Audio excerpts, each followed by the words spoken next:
Okay, what up ladies and gents, your favorite Asian robot right here, hopefully your favorite Helldivers 2 content creator, and today I'm here to go through the patch notes with you, so let me flip my camera around. Oh, whoa, that looked bad. Okay, there we go. Now, let's go through this current patch that's just been dropped. There have been major nerfs in this patch, but also some balancing changes which I think are pretty interesting. The update includes balancing changes to missions, stratagems, weapons, enemies, and Helldivers, and general fixes and stability improvements. They have also increased the level cap, which gives you new ranks and new titles. I'm now a Galactic Commander at level 98, so that's pretty cool. In terms of gameplay, there are planetary hazard additions in terms of blizzards and sandstorms, but we haven't encountered any of those. The level cap has been increased from 50 to 150 with new titles available for you. In terms of the balancing changes, alright, here's what's been going on. The Retrieve Essential Personnel mission, they move the enemy's spawn points further away from the objective to give players a fairer chance of defending the location. There are fewer civilians required to complete the mission on higher difficulties. However, I tried it on a level 5 at the start of my stream and it still felt pretty much overwhelming.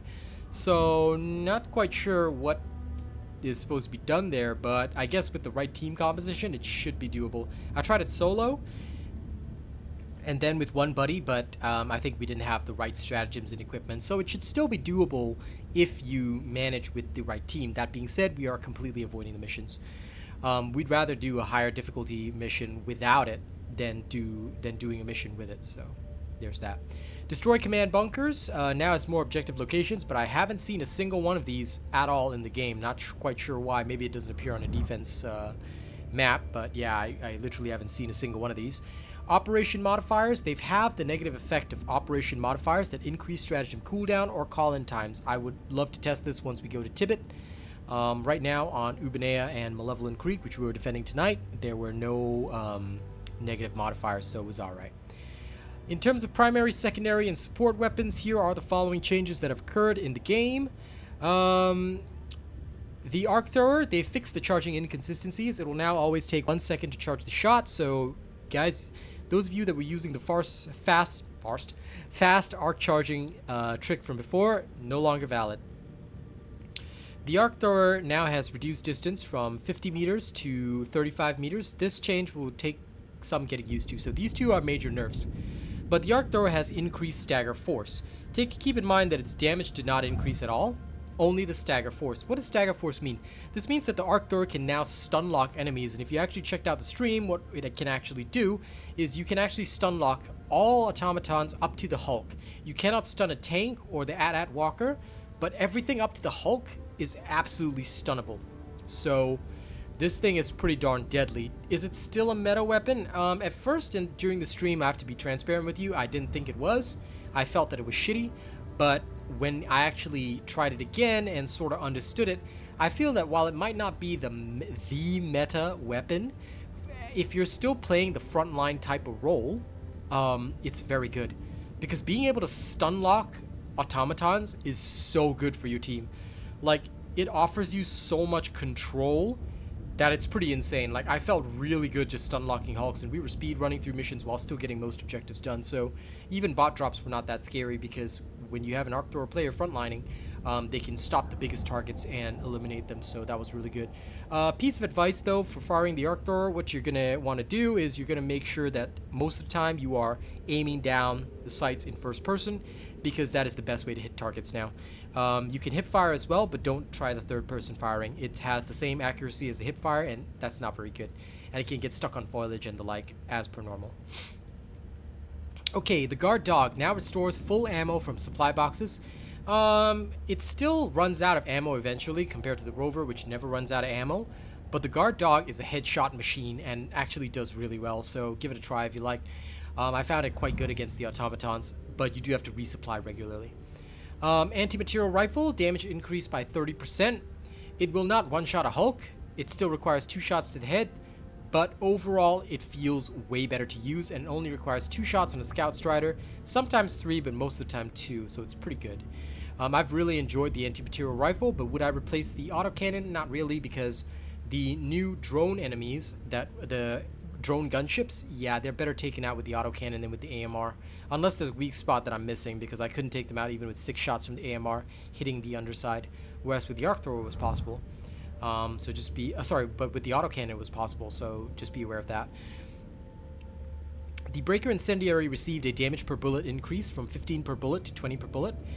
Fire damage per tick has increased by 50% from all sources. This means that Hulk Scorchers will now pretty much close to insta-kill you. You can still dive to evade their flames, but it is a bit harder than before. The Liberated Penetrator still now has a full auto mode, but it's still not that great as a weapon. I still don't favor it. The Jar-5 is now my favorite. Speaking of the Jar-5, they increased the damage from 200 to 300, and they increased the stagger on the Jar-5. It's pretty darn good. I would say it's close to the top weapon right now. The ability to stagger targets is very, very potent.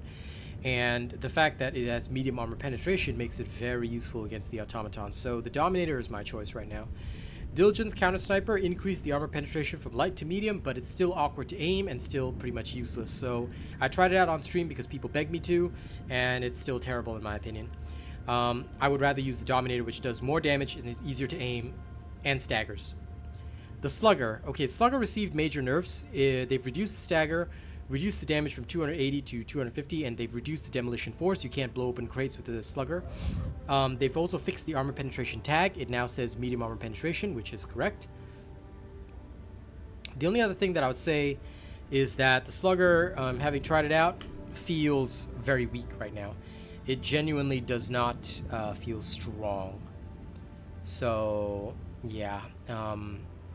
That to me was a big like negative factor, because I really wanted the Slugger to still be decent, but having tried it out, I can say I would rather be using the Jar-5. The Slugger, not good anymore in my opinion, but I mean, you do you if you still like it, but yeah, for me, no go.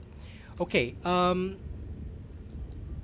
the Slugger, Liberator, Concussive, and the Senator, they fixed the incorrect armor penetration tags in the menu, so this will now show that it penetrates the correct kind of armor.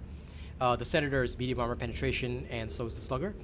The Recoilless Rifle, they've increased the number of rockets you restore from supply boxes from 2 to 3. And the Spear, they've increased the number of missiles you restore from supply boxes from 1 to 2. So this is good and way better for people using those weapons. The Heavy Machine Gun had the highest rate of fire mode reduced from 1,200 RPM to a moderate 950 RPM. Not sure of how this will affect people, because I don't think anyone was using it at 1,200 RPM, but maybe I'm wrong. Okay, in terms of the stratagem changes, Patriot Exosuit rockets will now penetrate armor only on direct hit. In terms of the enemies, balancing adjustments were made to Charge's normal melee attack, now does less damage against exosuits. Bowel Spewer and Nursing Spewer do less damage with their puke. Bowel Titan can no longer be stunned, be aware of this, so stun grenades won't stop him. Which makes sense, because tanks can't be stunned either. Shriekers no longer create bug breaches, and Shriekers hitting you while they're dead now does significantly less damage. In terms of balancing adjustments, adjustments were made to medium and heavy armor, and they should now protect you better. You take about 10% less damage when wearing heavy armor, and 5% less damage when wearing medium armor. Fortified Commando and light armor is unchanged. In terms of whether or not this has a real effect in the field, not really against a heavy Devastator beaming you to death. I've tried all night. But what I will say is that the rocket explosions definitely feel a lot less potent than before, so that has helped. A couple of spicy rockets can still finish you off, but for the most part, you'll be okay. Okay, now, they've also made some fixes, and these fixes are pretty important. They have fixed an issue where the save settings for the PS5 would be reset whenever the game is rebooted, causing things such as loadout and hint settings to reset. Enemies will now properly target exosuits, so they won't just go for the diver on foot. They fixed the exosuits being able to fire their weapons while opening the minimap. The Helldiver and the exosuit both had a bug that made them take more explosion damage multiple times, making things like automaton rockets too deadly. This has apparently been fixed. Automaton enemy constellations that preferred to spawn more of certain Devastator types did not work, and they are now functioning as they should. This means that sometimes when playing against the automatons, you'll face more Devastators instead of other enemy types. This is kind of true. There are some missions where they are pretty overwhelming, but stun lock them with the arc thrower, blow them up with the autocannon, or just use your AMR or your Jar-5 and you should be fine. They have improved the system for hellpod steering, so you should be able to steer better when dropping in. Ballistic shield changes. It feels pretty good and blocks most shots, but you're still gonna die from a spicy rocket, so unless you are one of the rare ballistic shield users, you will not see much benefit from this change. Tutorial change, not gonna go through that because not really important. Oops, excuse me. In terms of known issues, there are issues that were either introduced by this patch that are being worked on or are from previous versions and have not yet been fixed. Snowballs and throwing back automaton grenades causes crashes, so please don't do that. In terms of the other known issues, the cross-platform friend invites might not show up in the friend request tab.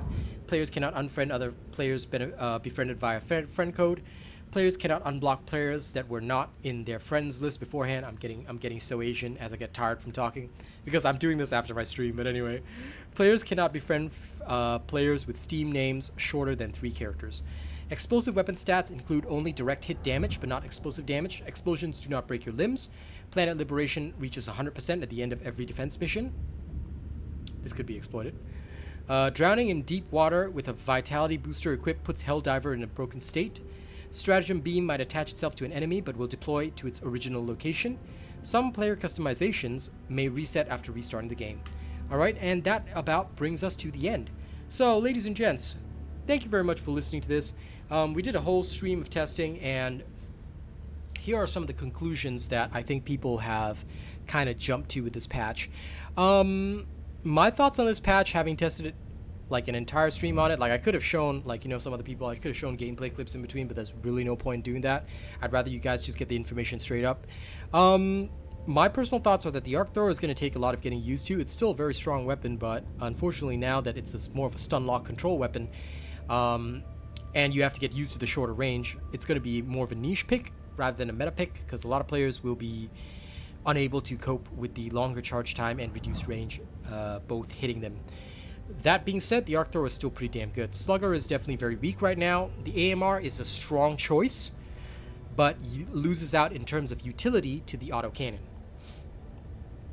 The autocannon's utility is so high that it's hard for other stuff to compete with it, so it'll still be my go-to for the automaton meta. Automaton meta has not changed much. Especially if you're still frontlining for your team, the arc thrower loadout is pretty much still your standard, and it's still pretty darn good. There's very little that can replace it as a frontline. That being said, there are still a lot of good options for the automatons, so don't be afraid to experiment. You don't always have to use the meta. As I've said on stream, the meta is the most efficient choice in my opinion, but it doesn't mean that it's the only choice. Rather, it is what I feel if it works and is highly efficient during missions and will help us do the best job, but it doesn't mean it's the only way to play. There are always options. Remember that. Okay, that about brings us to the end of this video. Thank you very much for watching. Don't forget to like, share, and subscribe. I'm going to head off now and have a good rest because I'm tired AF, but I hope you guys have enjoyed the stream today. Thank you so much for the viewership. It was insane. I really do have to thank a lot of people that have gotten themselves on the top supporter list for April.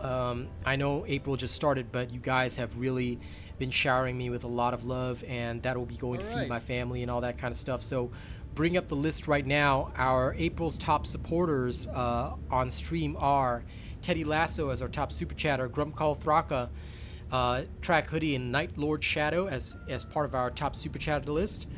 Top channel membership gifter is still Grasshopper. Top channel membership gifter list includes Lord J and Vinny as well. Thank you guys so much. I appreciate you guys, and I will see you all on the next one. Oh, don't forget that new automaton enemies have been added. All right, so thank you all very much for that. You guys are amazballs, and I love you guys. Okay, the patch notes will be listed in the description of this video. See you there. See you there. See you later. God. Tired. Way too tired.